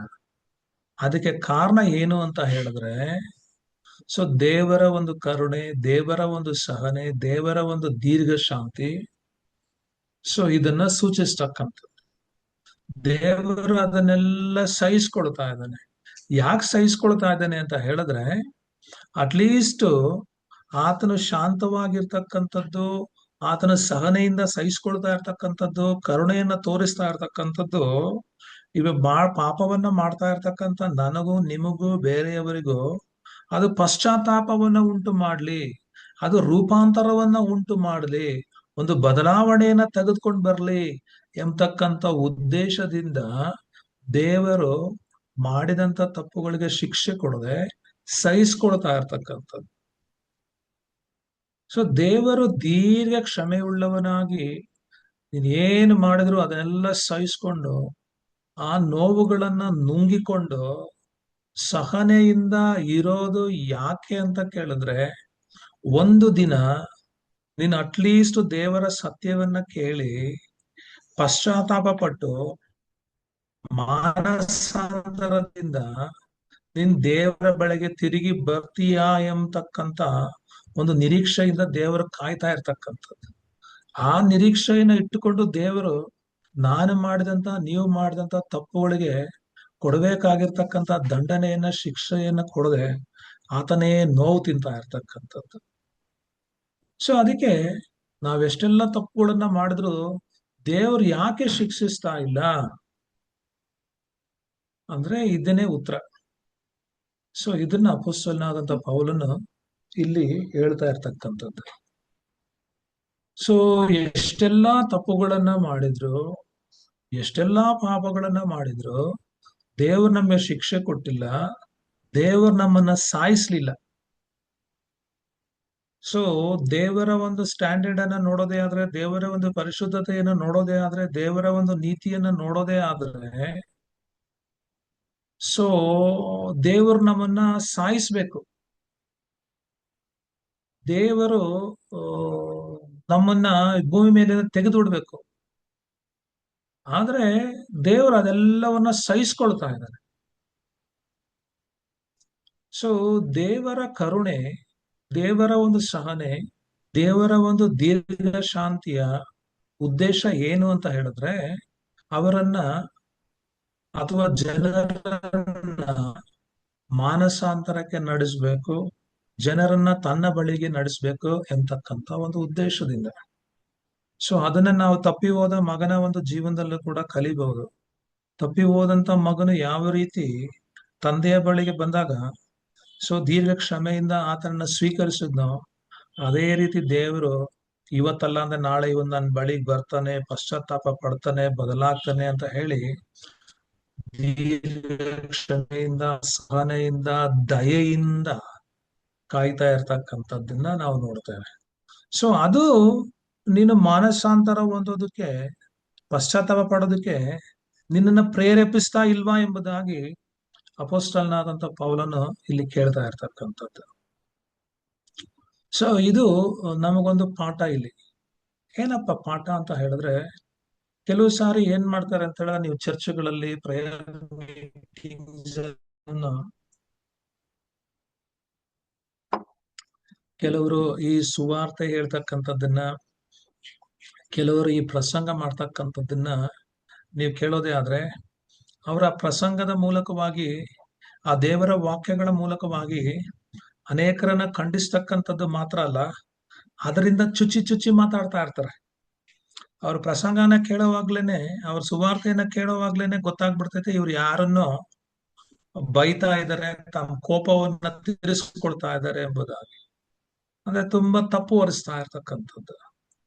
ಆದ್ರೆ ಇಲ್ಲಿ ನಾವು ನೋಡೋದೇ ಆದ್ರೆ, ದೇವರು ಪಾಪಿಗಳನ್ನ ಖಂಡಿಸದೆ, ಚುಚ್ಚಿ ಚುಚ್ಚಿ ಮಾತಾಡದೆ, ಅವರನ್ನ ತಪ್ಪು ಹೊರಿಸದೆ, ಸಹನೆಯಿಂದ, ದಯೆಯಿಂದ, ದೀರ್ಘ ಶಾಂತಿಯಿಂದ ಅವರ ರಕ್ಷಣೆ ಹೊಂದಲಿ, ಮಾನಸಾಂತರಕ್ಕೆ ಬರಲಿ, ತನ್ನ ಕಡೆಗೆ ತಿರುಗಿಕೊಳ್ಳಿ ಎಂಬುದಾಗಿ ಕಾಯ್ತಾ ಇರ್ತಕ್ಕಂಥ ದೇವರನ್ನ ನಾವು ಇಲ್ಲಿ ನೋಡು. ಸೊ ದೇವರು ಯಾವ ರೀತಿ ಒಬ್ಬ ವ್ಯಕ್ತಿಯನ್ನ ಮಾನಸಾಂತರಕ್ಕೆ ನಡೆಸ್ತಾನೆ ಅಂತ ಕೇಳೋದೇ ಆದ್ರೆ, ದೇವರು ಒಬ್ಬ ವ್ಯಕ್ತಿಯನ್ನ ಮಾನಸಾಂತರಕ್ಕೆ ನಡೆಸ್ತಕ್ಕಂಥದ್ದು ತನ್ನ ದಯೆಯ ಮೂಲಕ ಮತ್ತು ತನ್ನ ದೀರ್ಘ ಶಾಂತಿಯ ಮೂಲಕ, ತನ್ನ ಒಂದು ಸಹನೆಯ ಮೂಲಕ. ಸೊ ಅದನ್ನೇ ನಾವು ಇಲ್ಲಿ ಯೇಸು ಕ್ರಿಸ್ತನ ಈ ವ್ಯಭಿಚಾರ ಮಾಡಿದಂತ ಸ್ತ್ರೀಗೆ ದಯೆಯನ್ನ ತೋರಿಸ್ತಾ ಇರ್ತಕ್ಕಂಥದ್ದು. ಸೊ ಕರುಣೆಯನ್ನ ತೋರಿಸ್ತಾ ಇರ್ತಕ್ಕಂಥದ್ದು. ಸೊ ಆಕೆಯನ್ನ ಶಿಕ್ಷಿಸದೆ ಅಲ್ಲಿ ಕ್ಷಮಿಸ್ತಾ ಇರ್ತಕ್ಕಂಥದ್ದು. ಸೊ ಆ ರೀತಿ ದಯೆಯನ್ನ ತೋರಿಸಿ ಇನ್ಮುಂದೆ ಪಾಪ ಮಾಡಬೇಡ ಎಂಬುದಾಗಿ ಹೇಳಿ ಮನೆಗೆ ಕಳಿಸಿದಂತ ಸ್ತ್ರೀ ಆವತ್ತಿನಿಂದ ಮತ್ತೆ ಆ ಪಾಪವನ್ನ ಮಾಡೋದಕ್ಕೇ ಹೋಗ್ಲಿಲ್ಲ. ಆಕೆ ನಿಜವಾಗ್ಲೂ ಮನಸ್ಸಾಂತರ ಪಟ್ಟು ಮತ್ತೆ ಆ ಪಾಪದಲ್ಲಿ ಬೀಳದೆ ಸಂಪೂರ್ಣವಾಗಿ ಮಾನಸಾಂತರ ಹೊಂದಿ ಜೀವಿಸ್ತಕ್ಕಂಥದ್ದನ್ನ ನಾವು ನೋಡಬಹುದು. ಅದಕ್ಕೆ ಇಲ್ಲಿ ಹೇಳ್ತಾ ಇರ್ತಕ್ಕಂಥದ್ದು, ದೇವರ ದಯೆ, ದೇವರ ಕರುಣೆ, ದೇವರ ದೀರ್ಘ ಶಾಂತಿ, ದೇವರ ಸಹನೆ ಮಾನಸಾಂತರಕ್ಕೆ ಪ್ರೇರೇಪಿಸುತ್ತದೆ ಎಂಬುದಾಗಿ. ಆದ್ರೆ ಕೆಲವರು ಏನ್ ಮಾಡ್ತಾರೆ ಅಂತ ಹೇಳಿದ್ರೆ, ಇವೆಲ್ಲವುಗಳನ್ನ ಅಡ್ವಾಂಟೇಜ್ ಆಗಿ ತಗೊಳ್ತಾರೆ, ಅದನ್ನ ದೇವರ ಬಲಹೀನತೆಯಾಗಿ ತೆಗೆದುಕೊಳ್ತಾರೆ ಎಂಬುದಾಗಿ ಇಲ್ಲಿ ನಾವು ನೋಡಬಹುದು. ಆದ್ರೆ ನಾವು ಅದನ್ನ ಅಡ್ವಾಂಟೇಜ್ ಆಗಿ ತೆಗೆದುಕೊಳ್ಳಬಾರದು. 5ನೇ ವಾಕ್ಯಕ್ಕೆ ನಾವು ಬರೋದೇ ಆದ್ರೆ, ಒಂದ್ ನಿಮಿಷ, ಇಲ್ಲಿ ಯಾರೋ ನಿಮ್ದು ಒಂದ್ ವೇಳೆ ಮೊಬೈಲ್ ಇರಬಹುದು, ಅದನ್ನ ಯೂಸ್ ಮಾಡುವಾಗ ಈ ತರ ಗೆರೆಗಳು ಬರ್ತಾ ಇದೆ. ಸೊ ಅದನ್ನ ನೀವು ಒಂದು ಗಮನಿಸಿದ್ರೆ ಒಳ್ಳೇದು. ಸೊ 5ನೇ ವಾಕ್ಯಕ್ಕೆ ನಾವು ಬರೋದೇ ಆದ್ರೆ, 5ನೇ ವಾಕ್ಯದಲ್ಲಿ ಅಲ್ಲಿ ಹೇಳ್ತಕ್ಕಂಥದ್ದೇನು ಅಂತ ಹೇಳಿದ್ರೆ, ನೀನು ನಿನ್ನ ಮೊಂಡತನವನ್ನು ಪಶ್ಚಾತ್ತಾಪವಿಲ್ಲದ ಮನಸ್ಸನ್ನು ಅನುಸರಿಸುವುದರಿಂದ ನಿನಗೋಸ್ಕರ ದೇವರ ಕೋಪವನ್ನ ಕೂಡಿಸಿಟ್ಟುಕೊಳ್ಳುತ್ತಾ ಇದ್ದಿ. ದೇವರ ಕೋಪವು, ನ್ಯಾಯವಾದ ತೀರ್ಪು ಪ್ರಕಟವಾಗುವ ದಿವಸ ಬರುತ್ತದಷ್ಟೇ ಎಂಬುದಾಗಿ ಇಲ್ಲಿ ಹೇಳ್ತಾ ಇರ್ತಕ್ಕಂಥದ್ದು. ಅಂದ್ರೆ ದೇವರ ಒಂದು ಕರುಣೆ, ದೇವರ ಒಂದು ದಯೆ, ದೇವರ ಒಂದು ಸಹನೆ ಮತ್ತು ದೀರ್ಘ ಶಾಂತಿ ನಿನ್ನನ್ನ ನನ್ನನ್ನ ಮಾನಸಾಂತರಕ್ಕೆ ನಡೆಸದೆ ಹೋದ್ರೆ, ಅದು ಪಶ್ಚಾತ್ತಾಪವನ್ನ ನನ್ನ ಜೀವನದಲ್ಲಿ ಉಂಟು ಮಾಡದೆ ಹೋದ್ರೆ, ನೆಕ್ಸ್ಟ್ ಏನಪ್ಪಾ ಅಂತ ಕೇಳಿದ್ರೆ, ಸೊ ನಾನು ಮತ್ತು ನೀವು ದೇವರ ಕೋಪವನ್ನ ಮತ್ತೆ ನ್ಯಾಯವಾದಂತ ತೀರ್ಪನ್ನ ನೋಡ್ಬೇಕಾಗ್ತೈತೆ, ತೀರ್ಪಿಗೆ ಒಳಗಾಗಬೇಕಾಗ್ತೈತೆ ಎಂಬುದಾಗಿ ಅಪೊಸ್ತಲನಾದಂತ ಪೌಲನ್ ಇಲ್ಲಿ ಹೇಳ್ತಾ ಇರ್ತಕ್ಕಂಥದ್ದು. ಸೊ ನಮ್ಮಲ್ಲಿ ಪಶ್ಚಾತ್ತಾಪ ಇಲ್ಲದೆ ಹೋದ್ರೆ, ಅಂದ್ರೆ ಇಲ್ಲಿ ಏನಂತ ಹೇಳಿದ್ರೆ ಮೊಂಡತನ ಎಂಬತಕ್ಕಂತ ಒಂದು ಮಾತು ಉಪಯೋಗಿಸಿರ್ತಕ್ಕಂಥದ್ದು. ಮೊಂಡತನ ಅಂತ ಹೇಳಿದ್ರೆ ಏನು? ಪಶ್ಚಾತ್ತಾಪ ಇಲ್ಲದೆ ಇರ್ತಕ್ಕಂಥದ್ದು, ಹಠಮಾರಿತನ, ಅವಿಧೇಯತೆಯನ್ನ ಅನುಸರಿಸ್ತಕ್ಕಂಥದ್ದು, ವಿಧೇಯತೆ ಇಲ್ಲದೆ ಇರ್ತಕ್ಕಂಥದ್ದು, ಹೃದಯವನ್ನ ಕಠಿಣ ಮಾಡ್ಕೊಂಡಿರ್ತಕ್ಕಂಥದ್ದು. ಅದಕ್ಕೆ ಹೇಳ್ತಕ್ಕಂಥದ್ದು ಏನು ಅಂತ ಹೇಳಿದ್ರೆ ಮೊಂಡತನ ಎಂಬುದಾಗಿ. ಈ ಮೊಂಡತನ ಇದ್ರೆ ಏನಾಗುತ್ತೆ ಎಂಬತಕ್ಕಂಥದ್ದನ್ನ ಅಪೊಸ್ತಲನಾದಂತ ಪೌಲನ್ ಇಲ್ಲಿ ಬಹಳ ಸ್ಪಷ್ಟವಾಗಿ ಹೇಳ್ತಾ ಇರ್ತಕ್ಕಂಥದ್ದನ್ನ ನಾವು ಗಮನಿಸಬಹುದು. ಮೊಂಡತನ ಇರೋದೇ ಆದ್ರೆ ಏನಾಗುತ್ತೆ ಅಂತ ಹೇಳಿದ್ರೆ, ಮೊಂಡತನ ಇರ್ತಕ್ಕಂಥ ವ್ಯಕ್ತಿಗಳು ಅವರಿಗೋಸ್ಕರ ದೇವರ ಕೋಪವನ್ನ ಕೂಡಿಸಿಟ್ಕೊಳ್ತಾ ಇರ್ತಾರಂತೆ. ಕೂಡಿಸಿಟ್ಟುಕೊಳ್ಳುವುದು ಎಂಬುದಾಗಿ, ನಿನ್ನ ಮೊಂಡತನದಿಂದ, ನಿನ್ನ ಹಠಮಾರಿತನದಿಂದ, ನಿನ್ನ ಅವಿಧೇಯತೆಯಿಂದ, ಮಾನಸಾಂತರವಿಲ್ಲದ, ಪಶ್ಚಾತ್ತಾಪವಿಲ್ಲದ ಮನಸ್ಸಿನಿಂದ ದೇವರ ದಯೆಯನ್ನ, ದೇವರ ಕರುಣೆಯನ್ನ, ದೇವರ ಸಹನೆಯನ್ನ, ದೇವರ ದೀರ್ಘ ಶಾಂತಿಯನ್ನ ಅಡ್ವಾಂಟೇಜ್ ಆಗಿ ತೆಗೆದುಕೊಂಡು ನೀನು ದೇವರ ಕೋಪವನ್ನ ನಿನಗೋಸ್ಕರ ದಿನದಿಂದ ದಿನಕ್ಕೆ ಕೂಡಿಸಿಟ್ಟುಕೊಳ್ಳುತ್ತಾ ಇದ್ದಿ ಎಂಬುದಾಗಿ ಅಪೊಸ್ತಲನಾದಂತ ಪೌಲನ್ ಹೇಳ್ತಾ ಇರ್ತಕ್ಕಂಥದ್ದು. ಕೂಡಿಸಿಟ್ಕೊಳ್ತಕ್ಕಂಥದ್ದು ಏನು? ಕೂಡಿಸ್ತಕ್ಕಂಥದ್ದು ಅಂತ ಹೇಳಿದ್ರೆ ಏನು? ಸೊ ಮೊದಲು ಈ ಕೆಲವು ಮನೆಗಳಲ್ಲಿ ಈ ಉಂಡಿಗಳು ಇಡ್ತಾ ಇದ್ರು. ಉಂಡಿ ಗೊತ್ತಲ್ಲ, ಈ ಕಾಯಿನ್ಸ್ ಎಲ್ಲ ಹಾಕ್ತಾ ಇದ್ರು ಅವಾಗ ಅವಾಗ. ಸೊ ಕೆಲವ್ರ ಮನೆಯಲ್ಲಿ ಹೆಂಗಸರು ಅದನ್ನ ಮೇಂಟೈನ್ ಮಾಡ್ತಾ ಇದ್ರು. ಇನ್ನು ಕೆಲವು ಮನೆಗಳಲ್ಲಿ ಮಕ್ಕಳಿಗೆ ದುಡ್ಡು ಉಳಿಸೋದನ್ನ ಕಲಿಸ್ತಾ ಇದ್ರು. ಅವರಿಗೆ ಒಂದು ಮಣ್ಣಲ್ಲಿ ಮಾಡಿದಂತ ಒಂದು ಹುಂಡಿಯನ್ನ ತಗೊಬಂದು ಕೊಡ್ತಾ ಇದ್ರು. ಸೊ ಮಕ್ಕಳು ಏನು ಅಂತ ಹೇಳಿದ್ರೆ, ಅವ್ರಿಗೆ ಏನಾದ್ರೂ ತಂದೆ ತಾಯಿಗಳು ಏನಕ್ಕಾದ್ರೂ ದುಡ್ಡು ಕೊಡೋದೇ ಆದ್ರೆ ಅವ್ರು ಅದನ್ನ ಖರ್ಚು ಮಾಡಿದಿರ ತಗೊಂಡೋಗಿ ಆ ಹುಂಡಿನಲ್ಲಿ ಹಾಕ್ತಾ ಇದ್ರು. ₹1 ಕಾಯಿನು, ₹2 ಕಾಯಿನು, ಈ ತರ. ಆದ್ರೆ ಒಂದ್ ದಿವ್ಸ ಆ ಹುಂಡಿ ತುಂಬೋಗ್ತಾ ಇತ್ತು. ಸೊ ಅದೇ ರೀತಿಯಾಗಿ ನಾವು ಹುಂಡಿಗೆ ಬದಲಾಗಿ ಒಂದು ಡ್ರಮ್ ಅನ್ನ, ಒಂದು ಕಂಟೈನರ್ ಅನ್ನ ಉದಾಹರಣೆಗೆ ತೆಗೆದುಕೊಳ್ಳೋದೇ ಆದ್ರೆ, ಸೊ ಯಾಕಂದ್ರೆ ಹುಂಡಿ ಚಿಕ್ಕದಾಗಿರೋದ್ರಿಂದ ಅದು ಒಂದೇ ದಿನದಲ್ಲಿ ತುಂಬ ಹೋಗ್ಬಿಡುತ್ತೆ. ಸೊ ಅದಕ್ಕೆ ಒಂದು ದೊಡ್ಡ ಡ್ರಮ್ ಅಥವಾ ಕಂಟೈನರ್ ಅನ್ನು ತೆಗೆದುಕೊಳ್ಬೇಕು. ಏನಕ್ಕಪ್ಪ ಅಂತ ಹೇಳಿದ್ರೆ, ಒಂದು ದಿನ ಒಬ್ಬರು ಒಂದು ಪಾಪ ಮಾಡಬಹುದು, ಕೆಲವರು 5 ಪಾಪಗಳನ್ನ ಮಾಡಬಹುದು, ಕೆಲವರು 10 ಪಾಪಗಳನ್ನ ಮಾಡಬಹುದು. ಸೊ ಅವಾಗ ಒಂದು ದಿನ ಒಂದು ಪಾಪ ಮಾಡ್ತಕ್ಕಂಥವನು ಒಂದು ಕಾಳನ್ನ ತೆಗೆದು ಈ ಡ್ರಮ್ ಅಲ್ಲಿ ಹಾಕ್ಬೇಕು, ಈ ಕಂಟೈನರ್ ಅಲ್ಲಿ ಹಾಕ್ಬೇಕು. 5 ಪಾಪಗಳನ್ನ ಮಾಡದಂತವನು 5 ಕಾಳುಗಳನ್ನ ತೆಗೆದು ಆ ಡ್ರಮ್ ಅಲ್ಲಿ ಹಾಕ್ಬೇಕು, ಆ ಕಂಟೈನರ್ ಅಲ್ಲಿ ಹಾಕ್ಬೇಕು. 10 ಪಾಪಗಳನ್ನ ಮಾಡದಂತವನು 10 ಕಾಳುಗಳನ್ನು ತೆಗೆದು ಆ ಡ್ರಮ್ ಅಲ್ಲಿ ಅಥವಾ ಕಂಟೈನರ್ ಅಲ್ಲಿ ಹಾಕ್ಬೇಕು. ಸೊ ನಾವು ಎಷ್ಟು ಪಾಪ ಮಾಡ್ತಿರೋ ಅಷ್ಟು ಕಾಳುಗಳನ್ನ ಅದರಲ್ಲಿ ಕೂಡಿಸಿಡ್ತಾ ಬರ್ಬೇಕು. ಸೊ ನಾವು ಯಾಕೆಂತ ಹೇಳಿದ್ರೆ ಪಾಪ ಮಾಡ್ತಾ ಇದ್ದೀವಿ, ಪಶ್ಚಾತ್ತಾಪ ಪಡ್ತಾ ಇಲ್ಲ, ಮಾನಸಾಂತರ ಹೊಂದ್ತಾ ಇಲ್ಲ, ಆ ಪಾಪಕ್ಕೋಸ್ಕರ ನಾವು ದುಃಖ ಪಡ್ತಾ ಇಲ್ಲ. ಸೊ ಅದರಿಂದ ನಾವೇನ್ ಮಾಡ್ಬೇಕು ಅಂತ ಹೇಳಿದ್ರೆ ಒಂದೊಂದೇ ಕಾಳು ಅದ್ರಲ್ಲಿ ಹಾಕ್ಬೇಕು. ನೆಕ್ಸ್ಟ್ ದಿವಸ ನಾನು ಎಷ್ಟು ಪಾಪ ಮಾಡಿದೆ, ಸೊ ಅಷ್ಟು ಕಾಳುಗಳನ್ನ ಹಾಕ್ಬೇಕು. ನನ್ನ ಪಾಪಕ್ಕೆ ತಕ್ಕಂತೆ ದೇವರು ನನ್ನನ್ನ ಶಿಕ್ಷಿಸ್ತಾ ಇಲ್ಲ, ದಂಡಿಸ್ತಾ ಇಲ್ಲ. ಸೊ ಅದರಿಂದ ನಾನು ಏನು ಅಂತ ಹೇಳಿದ್ರೆ, ಎಷ್ಟೇ ಪಾಪ ಮಾಡಿದ್ರು ಏನ್ ಶಿಕ್ಷೆ ಇಲ್ಲ, ಪರವಾಗಿಲ್ಲ ಬಿಡು, ಅಂತ ಹೇಳಿ ನಾನು ಪಾಪಗಳನ್ನ ಮಾಡ್ತಾ ಬರ್ತಾ ಇದ್ದೀನಿ.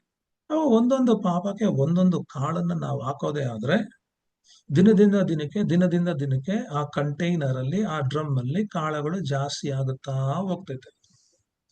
ಸೊ ದೇವರು ನಮ್ಗೆ ಎಷ್ಟೋ ಸಮಯವನ್ನ ಕೊಡ್ತಾನೆ, ದೀರ್ಘ ಶಾಂತಿಯಿಂದ ಸಹಿಸ್ಕೊಂಡು ನೋಡ್ಕೊಂಡು ಕರುಣೆಯನ್ನ ತೋರಿಸಿ ದಯೆಯನ್ನ ತೋರಿಸಿರ್ತಾನೆ. ಆದ್ರೆ ನಾನೇನ್ ಮಾಡ್ತೀನಿ ಅಂತ ಹೇಳಿದ್ರೆ ಆತನ ಅಪಾರವಾದಂತ ದಯೆಯನ್ನ, ದೀರ್ಘ ಶಾಂತಿಯನ್ನ, ಸಹನೆಯನ್ನ ಅಸಡ್ಡೆ ಮಾಡ್ಬಿಡ್ತೀನಿ, ನೆಗ್ಲೆಕ್ಟ್ ಮಾಡ್ಬಿಡ್ತೀನಿ, ಕೇರೆ ಮಾಡೋದಿಲ್ಲ, ಅದನ್ನ ಸೀರಿಯಸ್ ಆಗಿ ತೆಗೆದುಕೊಳ್ಳೋದೇ ಇಲ್ಲ.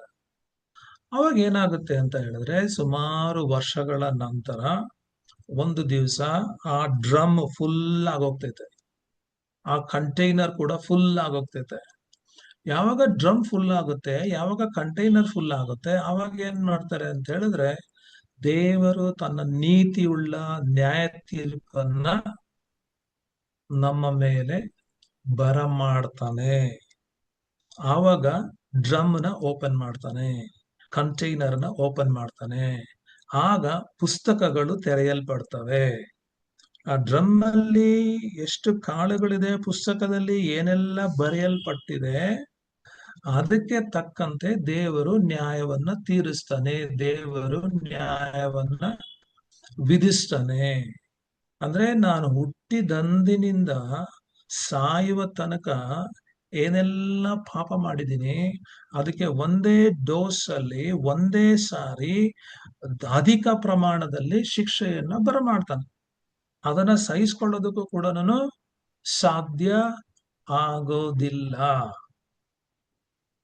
ಸೊ ಅದಕ್ಕೇನೆ ಇಲ್ಲಿ ಹೇಳ್ತಕ್ಕಂಥದ್ದು ಏನು ಅಂತ ಹೇಳಿದ್ರೆ, ಸೊ ನಾವು ಮಾಡ್ತಕ್ಕಂಥ ಪ್ರತಿಯೊಂದು ಕೆಲಸಕ್ಕೂ 6ನೇ ವಾಕ್ಯವನ್ನ ನಾವು ಓದೋದೇ ಆದ್ರೆ ಅದರಲ್ಲಿ ಅಪೊಸ್ತಲನಾದಂತ ಪೌಲನ್ ಹೇಳ್ತಕ್ಕಂಥದ್ದು ಏನಪ್ಪಾ ಅಂತ ಹೇಳಿದ್ರೆ 6ನೇ ವಾಕ್ಯದಲ್ಲಿ ಅವನವನ ಕೃತ್ಯಗಳಿಗೆ ತಕ್ಕ ಪ್ರತಿಫಲವನ್ನ ಕೊಡುವನು ಎಂಬುದಾಗಿ.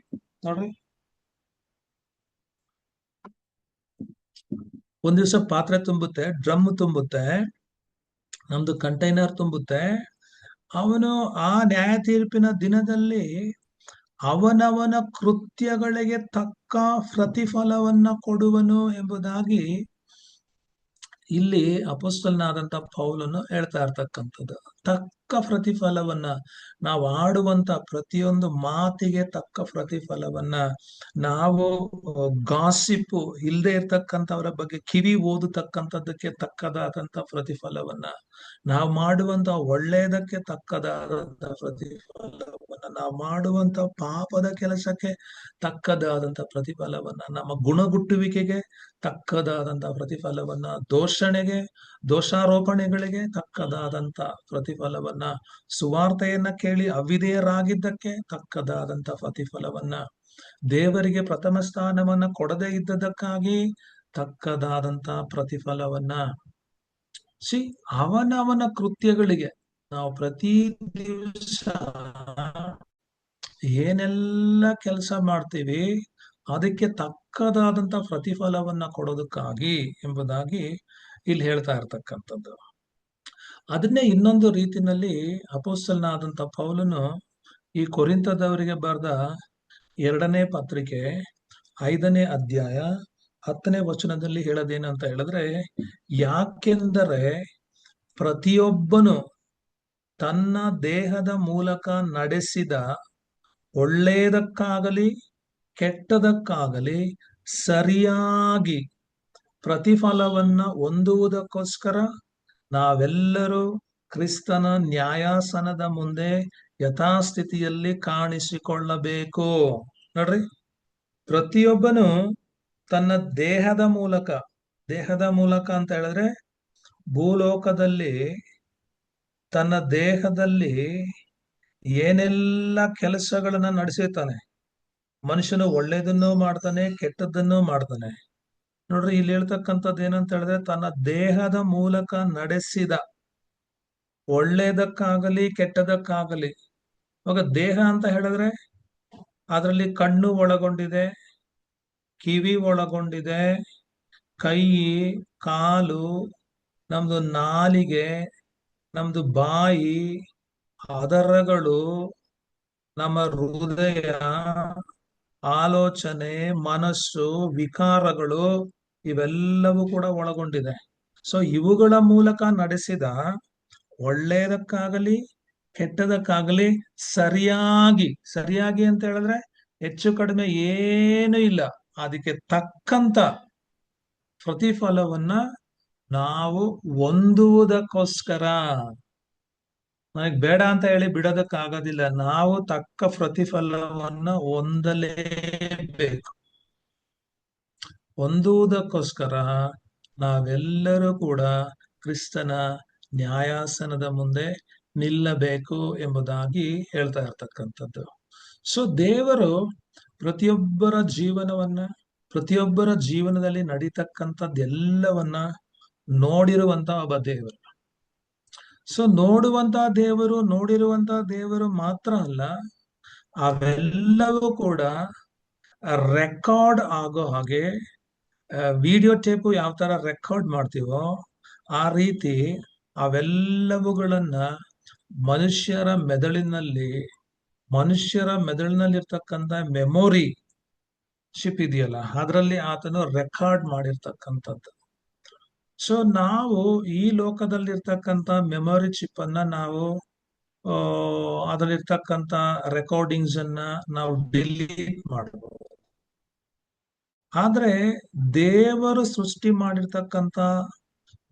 ಸೃಷ್ಟಿ ಮಾಡಿ ನಮ್ಮ ಮೈಂಡ್ ಅಲ್ಲಿ, ನಮ್ಮ ಬ್ರೈನ್ ಅಲ್ಲಿ ಇಟ್ಟಿರ್ತಕ್ಕಂಥ ಮೆಮೊರಿ ಚಿಪ್ ಇದೆಯಲ್ಲ, ಆ ಮೆಮೊರಿ ಚಿಪ್ ಅಲ್ಲಿ ಒಂದು ಸಾರಿ ಏನಾದ್ರೂ ರೆಕಾರ್ಡ್ ಆಗೋದೇ ಆದ್ರೆ ಅದನ್ನ ಯಾರು ಕೂಡ ಅದನ್ನು ಡಿಲೀಟ್ ಮಾಡೋದಕ್ಕೆ ಸಾಧ್ಯ ಇಲ್ಲ. ಅದೆಲ್ಲಾದ್ರೂ ಒಂದ್ ಮೂಲೆನಲ್ಲಿ ಇರುತ್ತೆ. ಸೊ ನಾವು ಮಾತಾಡಿರ್ತಕ್ಕಂಥ ಪ್ರತಿಯೊಂದು ಮಾತು, ಒಂದ್ಸಾರಿ ನಾವೇನ್ ಮಾಡ್ತೀರಿ, ಹಾಡಿರೋ ಮಾತನ್ನ ಹಾಡಿಲ್ಲ ಎಂಬುದಾಗಿ ಹೇಳ್ಬಿಡ್ತೀರಿ, ನಾವು ಸುಳ್ಳು ಹೇಳ್ತೀರಿ, ಅವೆಲ್ಲವೂ ಕೂಡ ಅಲ್ಲಿ ರೆಕಾರ್ಡ್ ಆಗಿರ್ತೈತೆ. ಸೊ ನಾವ್ ಏನೇನು ಮಾಡಿದೀವಿ ಅವೆಲ್ಲವುಗಳನ್ನ ದೇವ್ರು ಏನ್ ಮಾಡ್ತಾನೆ ಅಂತ ಹೇಳಿದ್ರೆ, ನಾವು ಆತನ ನ್ಯಾಯ ತೀರ್ಪಿನ ಸಿಂಹಾಸನದ ಮುಂದೆ ನಿಂತುಕೊಳ್ಳುವಾಗ ನಮ್ಮ ಬ್ರೈನ್ ಎಂಬತಕ್ಕಂತ ಮೆಮೊರಿ ಚಿಪ್ ಅನ್ನ ಆತನ ಅಲ್ಲಿ ಪ್ಲೇ ಮಾಡ್ತಾನೆ. ಆತನ ನಮ್ಮ ಮೆಮೊರಿ ಚಿಪ್ ಅನ್ನ ಪ್ಲೇ ಮಾಡುವಾಗ ಸೊ ಅವೇನೆಲ್ಲ ರೆಕಾರ್ಡ್ ಆಗಿರುತ್ತೆ, ಭೂಮಿ ಮೇಲೆ ನಾವು ಮಾಡಿರ್ತಕ್ಕಂಥ ಒಳ್ಳೇದು ಕೆಟ್ಟದ್ದು ಎಲ್ಲವೂ ಕೂಡ ಅಲ್ಲಿ ಪ್ಲೇ ಆಗುತ್ತೆ. ಅವಾಗ ನಮ್ ಸಿನಿಮಾನ ನಾವೇ ನೋಡ್ಬೇಕಾಗುತ್ತೆ. ಅವಾಗ ನಾವು ದೇವರ ಮುಂದೆ ಸುಳ್ಳು ಹೇಳೋದಕ್ಕೆ ಸಾಧ್ಯನೇ ಇಲ್ಲ. ಸೊ ದೇವರು ಆ ಮೆಮೊರಿ ಚಿಪ್ ಅಲ್ಲಿ ಇರ್ತಕ್ಕಂಥ ಒಳ್ಳೇದು ಕೆಟ್ಟದ್ದಕ್ಕೆ ತಕ್ಕದಾದಂತ ಪ್ರತಿಫಲವನ್ನ ಅಲ್ಲಿ ಕೊಡ್ತಾನೆ. ಇಲ್ಲಿ ಮಿಸ್ ಆದ್ರೂನು ಅಲ್ಲಿ ಸಿಕ್ಕೇ ಸಿಗುತ್ತೆ ಎಂಬುದಾಗಿ ಅಪೊಸ್ತಲನಾದಂತ ಪೌಲನ್ನ ಹೇಳ್ತಾ ಇರ್ತಕ್ಕಂಥದ್ದು. ಇಲ್ಲಿ ನಾವು ಒಂದು ವೇಳೆ ಚರ್ಚ್ಗೆ ಹೋಗ್ಬಹುದು, ಪ್ರಾರ್ಥನೆ ಮಾಡಬಹುದು, ಮೀಟಿಂಗ್ಸ್ ಅಟೆಂಡ್ ಮಾಡಬಹುದು. ಸೊ ಅವೆಲ್ಲ ಕೂಡ ಆ ದಿವಸ ದೇವರು ಬೆಳಕಿಗೆ ತಗೊಂಡ್ ಬರ್ತಾನೆ. ನಾನು ಯಾವ ಉದ್ದೇಶಕ್ಕೋಸ್ಕರ ಹೋಗಿದ್ದೆ, ಏನಕ್ಕೋಸ್ಕರ ಹೋಗಿದ್ದೆ, ಅಲ್ಲಿ ಏನ್ ಮಾಡಿದೆ, ಎಲ್ಲವನ್ನ ಕೂಡ ದೇವರು ಬೆಳಕಿಗೆ ತರ್ತಾನೆ. ಹಾಗೆ 6ನೇ ವಾಕ್ಯದಲ್ಲಿ ಹೇಳ್ತಾ ಇರ್ತಕ್ಕಂಥದ್ದು ಏನು ಅಂತ ಹೇಳಿದ್ರೆ, ಅವನವನ ಕೃತ್ಯಗಳಿಗೆ ತಕ್ಕಂತೆ ದೇವರು ಪ್ರತಿಫಲವನ್ನ ಕೊಡ್ತಾನೆ ಎಂಬುದಾಗಿ ಹೇಳ್ತಾ ಇರ್ತಕ್ಕಂಥದ್ದು. ಸೊ ಈ 2ನೇ ಅಧ್ಯಾಯದಲ್ಲಿ ಅಪೊಸ್ತಲನಾದಂತ ಪೌಲನು ಹೇಳೋದಕ್ಕೆ ಆಸೆ ಪಡ್ತಕ್ಕಂಥ ಒಂದು ವಿಷಯ ಏನಪ್ಪಾ ಅಂತ ಹೇಳಿದ್ರೆ, ಅಂದ್ರೆ ವಿಶ್ವಾಸಿಗಳು ಎಂಬುದಾಗಿ ಹೇಳ್ಕೊಳ್ತಕ್ಕಂಥ, ಅವರು ಯಹೂದ್ಯರೇ ಆಗಿರ್ಬಹುದು, ಕ್ರೈಸ್ತರೇ ಆಗಿರ್ಬಹುದು. ಸೊ ಅವ್ರಿಗೆ ಇಲ್ಲಿ ಹೇಳ್ತಾ ಇರ್ತಕ್ಕಂಥದ್ದು ಏನು ಅಂತ ಹೇಳಿದ್ರೆ, ಸೊ ಮತ್ತೊಬ್ಬರಲ್ಲಿ ದೋಷವೆಣಿಸುವ ನೀನು, ಯಾರಾದ್ರೂ ಸರಿನೇ, ಯಹೂದ್ಯನಾಗಿದ್ರು ಸರಿನೇ, ಕ್ರೈಸ್ತನಾಗಿದ್ರು ಸರಿನೇ, ಯಾವುದೇ ಒಂದು ವ್ಯತ್ಯಾಸ ಇಲ್ಲ. ದೋಷವೆಣಿಸುವ ನೀನು ಅದೇ ದೋಷಗಳನ್ನ ಮಾಡೋದರಿಂದ ನಿನ್ನನ್ನು ನೀನೇ ದೋಷಿ ಎಂದು ತೀರ್ಪು ಮಾಡಿಕೊಂಡ ಹಾಗಾಯಿತು ಎಂಬುದಾಗಿ ಇಲ್ಲಿ ಹೇಳ್ತಾ ಇರ್ತಕ್ಕಂಥದ್ದು. ಮತ್ತೆ ಅಂಥವುಗಳನ್ನ ನಡೆಸುವವರ ವಿಷಯದಲ್ಲಿ ದೇವರ ತೀರ್ಪು 100% ಸತ್ಯಕ್ಕನುಸಾರವಾಗಿಯೇ ಇರ್ತೈತೆ. ಆ ನ್ಯಾಯ ತೀರ್ಪಿನಲ್ಲಿ ಪಕ್ಷಪಾತ ಇರೋದಿಲ್ಲ, ಪಾರ್ಶಿಯಾಲಿಟಿ ಇರೋದಿಲ್ಲ ಎಂಬುದಾಗಿ ಹೇಳ್ತಾ ಇರ್ತಕ್ಕಂಥದ್ದು. ಕೊನೆಯದಾಗಿ ಹೇಳ್ತಕ್ಕಂಥದ್ದು ಏನು ಅಂತ ಹೇಳಿದ್ರೆ, ದೇವರ ನ್ಯಾಯ ತೀರ್ಪು ಸತ್ಯಾನುಸಾರವಾಗಿ ಇರೋದ್ರಿಂದ ನೀತಿವಂತರೇ ರಕ್ಷಣೆ ಹೊಂದೋದು ಕಷ್ಟ ಆಗೋದೇ ಆದ್ರೆ, ಈ ಭಕ್ತಿಹೀನರು, ಪಾಪಿಷ್ಠರು, ದೇವರ ಒಂದು ಸಹನೆಯನ್ನ, ದಯೆಯನ್ನ, ದೀರ್ಘ ಶಾಂತಿಯನ್ನ ಅಸಡ್ಡೆ ಮಾಡ್ತಕ್ಕಂಥವ್ರು ಆ ನ್ಯಾಯ ತೀರ್ಪಿನಲ್ಲಿ ನಿಲ್ಲೋದು, ಬಚಾವಾಗೋದು ಕಷ್ಟ ಎಂಬುದಾಗಿ ಇಲ್ಲಿ ಅಪೊಸ್ತಲನಾದಂತ ಪೇತ್ರನ ಹೇಳ್ತಾ ಇರ್ತಕ್ಕಂಥದ್ದು. ಮತ್ತೆ ಇಲ್ಲಿ ಹೇಳೋದಂತ ಹೇಳಿದ್ರೆ, ಇಂಥ ದೋಷಗಳನ್ನ ನಡೆಸ್ತಕ್ಕಂಥವರು ದೇವರ ನ್ಯಾಯ ತೀರ್ಪಿನ ದಂಡನೆಗೆ ಯೋಗ್ಯರಾಗ್ತಾರೆ. ಅದರಿಂದ ತಪ್ಪಿಸಿಕೊಳ್ಳೋದಕ್ಕೆ ಯಾವುದೇ ಚಾನ್ಸ್ ಇಲ್ಲ ಎಂಬುದಾಗಿ ಅಪೊಸ್ತಲನಾದಂತ ಪೌಲನು ಅಲ್ಲಿ ಹೇಳ್ತಾ ಇರ್ತಕ್ಕಂಥದ್ದು. ಆಗ್ನೇದಾಗಿ ಇಲ್ಲಿ ಅಪೊಸ್ತಲನಾದಂತ ಪೌಲನು ಹೇಳ್ತಕ್ಕಂಥ ವಿಷಯ ಏನಪ್ಪಾ ಅಂತ ಹೇಳಿದ್ರೆ, ಆತನ ಅಪಾರವಾದಂತ ದಯೆಯನ್ನ, ದೀರ್ಘ ಶಾಂತಿಯನ್ನ ನೀನು ಅಸಡ್ಡೆ ಮಾಡಬೇಡ. ಯಾಕೆ ಅಂತ ಹೇಳಿದ್ರೆ ಅವೆಲ್ಲವೂ ಕೂಡ ನಿನ್ನನ್ನ ಮಾನಸಾಂತರಕ್ಕೆ, ರೂಪಾಂತರಕ್ಕೆ, ಹೊಸ ಸೃಷ್ಟಿ ಆಗೋದಕ್ಕೆ ನಿನ್ನನ್ನ ಪ್ರೇರೇಪಿಸುತ್ತದೆ ಎಂಬುದಾಗಿ.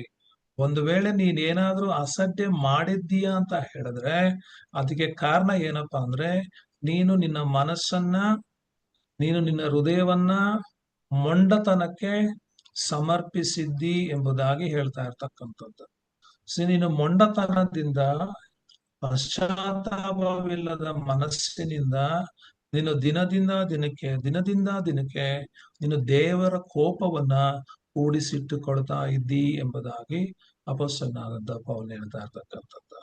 ಸೊ ನಾವು ಇಲ್ಲೇ ಪಶ್ಚಾತ್ತಾಪ ಪಟ್ಟು ಮಾನಸಾಂತರ ಹೊಂದಿ, ರೂಪಾಂತರ ಹೊಂದಿ, ಹೊಸ ಸೃಷ್ಟಿಗಳಾಗೋದೇ ಆದ್ರೆ ಸೊ ಅದೆಷ್ಟೋ ಲೇಸು. ಸೊ ದೇವರ ಕೋಪದಿಂದ, ದೇವರ ನ್ಯಾಯ ತೀರ್ಪಿನಿಂದ ನಾವು ರಕ್ಷಣೆಯನ್ನ ಹೊಂದಬಹುದು. ಆದ್ರೆ ನಾವು ಆ ರೀತಿ ಪಶ್ಚಾತ್ತಾಪ ಪಡದೆ, ಮಾನಸಾಂತರ ಹೊಂದದೆ, ಬಿಡ್ಬೇಕಾಗಿರ್ತಕ್ಕಂಥ ಪಾಪಗಳನ್ನ ಬಿಡದೆ, ದೇವರ ಒಂದು ಕೃಪೆಯನ್ನ ನಾವು ಅಡ್ವಾಂಟೇಜ್ ತಗೊಂಡು ಪಾಪದಲ್ಲೇ ಮುಂದುವರಿಯೋದೇ ಆದ್ರೆ ಒಂದು ದಿವಸ ದೇವರ ನ್ಯಾಯ ತೀರ್ಪು ಬಂದೇ ಬರುತ್ತೆ ಎಂಬುದಾಗಿ ಇಲ್ಲಿ ಅಪೊಸ್ತಲನಾದಂತ ಪೌಲನು ಹೇಳ್ತಾ ಇರ್ತಕ್ಕಂಥದ್ದು. ಆ ನ್ಯಾಯ ತೀರ್ಪಿನಲ್ಲಿ ದೇವರು ಪ್ರತಿಯೊಬ್ಬನ ಕೃತ್ಯಗಳನ್ನ ಆತನ ಪರಿಶೋಧನೆ ಮಾಡ್ತಾನೆ ಎಂಬುದಾಗಿ ಹೇಳ್ತಾ ಇರ್ತಕ್ಕಂಥದ್ದು. ಅದನ್ನ ಪರಿಶೋಧನೆ ಮಾಡಿ ತಕ್ಕ ಫಲವನ್ನ ಕೊಟ್ಟೇ ಕೊಡ್ತಾನೆ ಎಂಬುದಾಗಿ. ಅದನ್ನ ಇನ್ನೂ ಎಕ್ಸ್ಪ್ಲೈನ್ ಮಾಡಿ ಅಪೊಸ್ತಲನಾದಂತ ಪೌಲ್ ಹೇಳ್ತಕ್ಕಂಥದ್ದು ಏನಂತ ಹೇಳಿದ್ರೆ, ಪ್ರತಿಯೊಬ್ಬನು ತನ್ನ ದೇಹದಲ್ಲಿ ನಡೆಸಿದ ಒಳ್ಳೇದಕ್ಕಾಗಲಿ ಕೆಟ್ಟದಕ್ಕಾಗಲಿ ಸರಿಯಾದ ಪ್ರತಿಫಲವನ್ನು ಹೊಂದೋದಕ್ಕಾಗಿ ನಾವೆಲ್ಲರೂ ಕ್ರಿಸ್ತನ ನ್ಯಾಯಾಸನದ ಮುಂದೆ ನಿಲ್ಲಬೇಕು ಎಂಬುದಾಗಿ ಇಲ್ಲಿ ಹೇಳ್ತಾ ಇರ್ತಕ್ಕಂಥದ್ದು. ಸೊ ಇದು ನ್ಯಾಯ ತೀರ್ಪಿನ ಬಗ್ಗೆ ಇರ್ತಕ್ಕಂಥದ್ದು. ಸೊ ಇಲ್ಲಿಗೆ ನಾವು ಸ್ಟಾಪ್ ಮಾಡೋಣ. ಸೊ ನಿಮ್ಗೇನಾದ್ರೂ ಡೌಟ್ಸ್ ಇರೋದೇ ಆದ್ರೆ ಈಗ ಕೇಳ್ಬೋದು.